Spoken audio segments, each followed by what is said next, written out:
Card দেখতে হয়েছে ডেভিডকে, যে রিয়াকশনের জন্য মোরতালিনের লং রেঞ্জ ট্রাই করতেই গেছে, সেটা পাগলা মুহূর্ত। জামাল ভুঁইয়া গিয়ে একেবারে বল বসিয়ে দিয়ে এসছেন গোলকিপারের জন্য, যে ভাই তুমি গোল কিক নাও।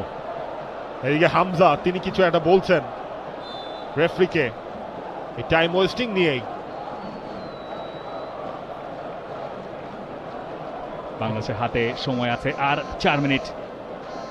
গোলকিপার এবার আর বিল্ড আপ টিল্ড আপ নয়, যত দূরে সম্ভব তত দূরেই বলটা পাঠিয়েছেন।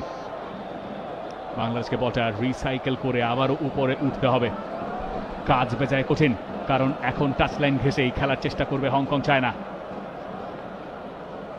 ফাঁকা জায়গায় পাওয়াও গেছে একজনকে, এবং সেখান থেকে বুলেট গতির shot.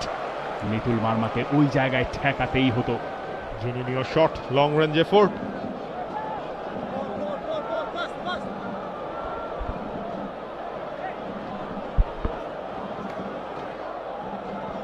Junior left footed shot,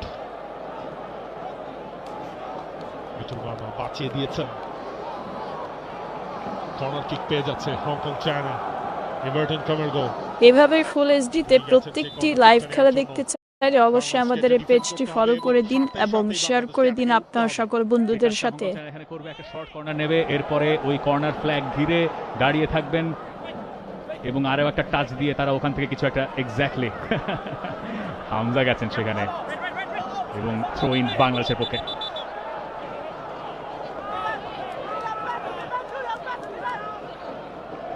Tapu Barman এবং শাকিল হাত তপু দুজন রয়েছেন।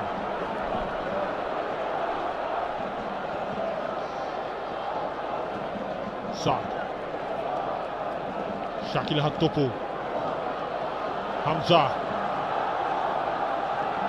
সেভিয়ার হতে পারবেন কিনা, দিয়েছেন জায়ানকে। জায়ানের ফার্স্ট টাইম ক্রস, সেটা ক্লিয়ার হলো, যদিও সেকেন্ড বলটা বাংলাদেশ উইন করেছে। ফাহমিদুল, বডি ডিফ্লেকশন, তপু বর্মন, আবার তপু,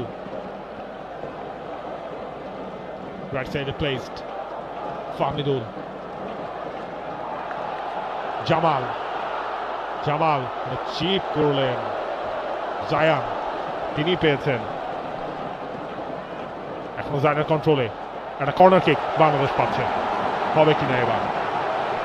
জায়ান আহমেদ, কে বলবে এটা তার first international match. Very mature, very mature.